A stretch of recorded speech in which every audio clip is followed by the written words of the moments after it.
Sveiki, žiūrėliukščiai.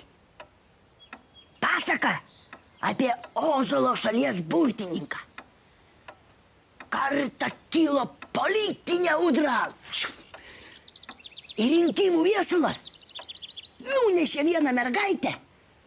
Mergaitė, kuri buvo, kaip ir berniukas. Taip, berniukas vardu Algiukas.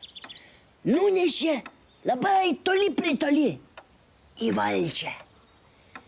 Ir patraukė tas berniukas geltonų plytų keliu. Eina, jisai Algiukas sutiko Kaliausę Rolį, kuris visiškai be smegenų. Ir nėra smegenų pas Rolį. Todėl, kad jis pirmadieniais jau visiems sakydavo, gero savaitgalio. Ir todėl nėra pas jį smegenų. Taip Algiukas su Roliu sudarė koaliciją ir abudu linksmai išėjo pasitapšnodami. Taip tapš, patapš. Ir tada jie sutiko bailųjį liūtą. A liūto vardas Viktoras.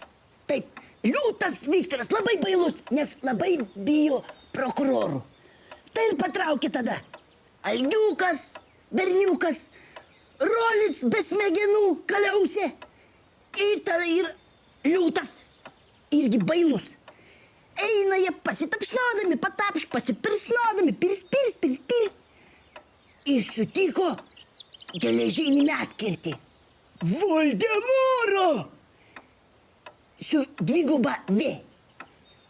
O jisai tas Voldemaras, čia jau pasiruoškit, tokiais baisiais žodžiais kreipėsi į koaliciją. Sako, net liežuvis neapsiverčia. Man čia kaip čia... Dzendobre!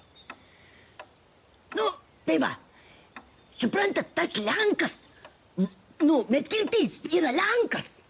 Jeigu sako jau Dzendobre, tai tas medkirtys neturi širdies. Tai būna pas Lenkus, kad kūnas vienoje vietoje, a širdis kitoj.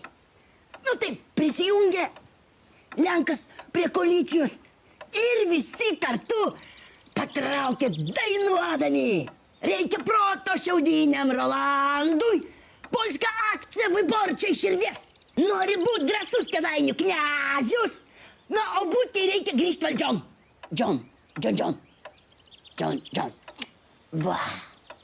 Ir niekas jų nesustabdė. Net pati Ozolo šalies burtininkė. Mat šitą koaliciją ir turėjo tokią konstitucinę daugumą. Įvarė per tą plytų kelią, kai su buldozeriu, kad nesustabdysi niek. Ir aš ten buvau. Valstybės formavimas stebėjau. Dabar didesnės algos laukiu.